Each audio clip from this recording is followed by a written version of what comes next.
हरि बोल सेवा समिति का 13वां स्थापना दिवस बुजुर्गों का आशीर्वाद लेकर मनाया गया।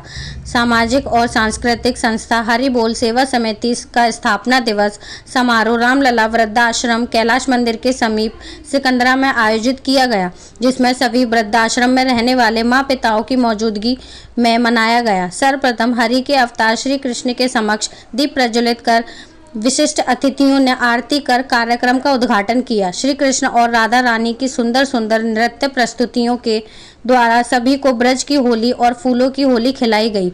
इस अवसर पर बुजुर्गों का पटाखा और वस्त्र देकर सम्मानित किया गया। संस्था की कार्यकारिणी सदस्यों को भी अभिनंदन किया। संस्थापक ममता सिंघल ने बताया कि जिन बच्चों के लिए माँ बाप अपनी पूरी जिंदगी लगा देते हैं और जब बुजुर्गों को अब बच्चों की आवश्यकता होती है तो लोग उन्हें वृद्धाश्रम में अकेले छोड़ जाते हैं। उन्होंने कहा कि वृद्धाश्रम को बंद कर देना चाहिए, जिसमें वृद्धाश्रम में आने वाले बुजुर्गों की संख्या कम हो। जी भोलानाथ जी, कैसे कार्यक्रम किया जा रहा है उसके बताएं। हरि बोल सेवा समिति का यह वार्षिक स्थापना दिवस यहाँ पे मनाया जा रहा है। उसी दिन आज एक और सबसे बड़े नेता हैं हमारे बीजेपी के संघ में होली का प्रोग्राम मना रहे हैं। उनका हार्दिक स्वागत अभिनंदन।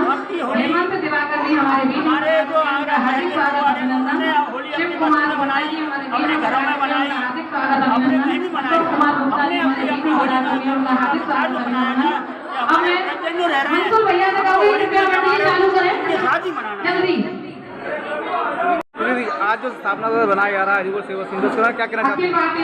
स्थापना दिवस बनाया जा रहा है, उसके बारे में क्या कहना चाहती हैं? हमारे बीच में पधार चुके हैं और समिति में हमारे उपाध्यक्ष भी हैं, उनका हार्दिक स्वागत अभिनंदन। का कार्यक्रम यहाँ पर मनाया जा रहा है। इसमें वृद्धजनों का सम्मान और हमारे समाज सेवियों का सम्मान भी किया गया है। इसके लिए ममता सिंघल जी को बहुत आभार, बहुत बधाई। ये सफल कार्यक्रम रखा। ये ऐसे कार्यक्रम हमारे संसार में होते रहने चाहिए, जिससे हमारे जो वृद्धजन हैं, जिनके घर वाले उन्हें यहाँ छोड़ जाते हैं, उन वृद्धजनों का मनोबल बढ़ता है, उन्हें सहारा मिलता है। और ऐसे पहले तो ये काम होना ही नहीं चाहिए, ये वृद्धजनों को इस तरह छोड़ दिया जाए। हमें अपने माता पिता की सेवा करनी चाहिए, लेकिन फिर भी अगर इस तरह के लोग छोड़ जाते हैं तो आज हमें उनके बच्चे बन करके हमें इस तरह के कार्यक्रम कर उनकी सेवा, उनको सेवा प्रदान करनी चाहिए। तो आज ममता जी के माध्यम से जो वृद्धजनों का सम्मान किया गया है, वो बहुत ही सराहनीय कदम है, जो उसके सराहनीय कदम है और हम सबको भी सराहनीय कदम मंसूर भैया जी अगर मेरी बात सुने कृपया मंच पर आने की बात करें। मंसूर भैया जी, जिससे कि इनको ये कमी महसूस ना हो, हमने होली नहीं मनाई तो जल्दी आवास नहीं होता। इसके माध्यम से ये भी हमारे साथ अपने त्योहारों का और सनातन संस्कृति का आनंद ले पाते हैं। इसी के साथ मैं अपनी गाड़ी को ब्रांड देती हूँ। आज जो कार्यक्रम हो रहा है उसके बारे में बताएं। आज का कार्यक्रम स्थापना दिवस मनाया जा रहा है। समिति का 13वां स्थापना दिवस है ये, और यहाँ पर होली मिलन समारोह और वृद्धजनों का सम्मान समारोह और यह कार्यकारिणी का भी सम्मान समारोह हो रहा है। और आप देख रहे हो कितनी तादाद में यहाँ भीड़ आ रही है और सभी की प्रसादी करवाई गई है। यहाँ पर सभी प्रसादी पाकर दी जाएंगे, सभी वृद्धजनों की प्रसादी। स्थापना दिवस में आपने बुजुर्गों की सेवा की, इसके बारे में क्या कहना चाहते हैं?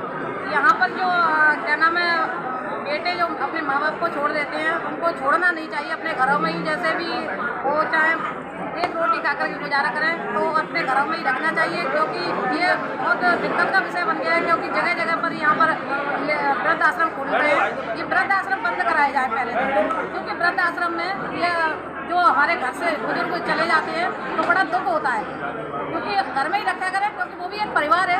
इतना बड़ा करते हैं, बच्चों को पढ़ाते हैं लिखाते हैं, इसी के लिए पढ़ाते हैं कि मतलब घर से बाहर करते हैं अपने माँ बाप को। माँ बाप जैसा कोई दुनिया में मिल नहीं सकता है। और माँ बाप एक बार चले जाते हैं दुनिया से तो होते ही रह जाते हैं। उनके माला चढ़ाते हैं, फिर उनकी पूजा करते हैं, फिर उनको भोजन भी कराते हैं। तो ये गलत है ना, इससे पहले ही भोजन कराएं, जिससे कि उनका सारा जो भी आप पिछले मतलब जो करते हैं बाद में वो ना करना पड़े। और अच्छा वो ले करके जाएँ, सभी यहाँ से शिक्षा लेकर के जाएँ यहाँ से कि अपने अपने घरों में ही माँ बाप को रखें।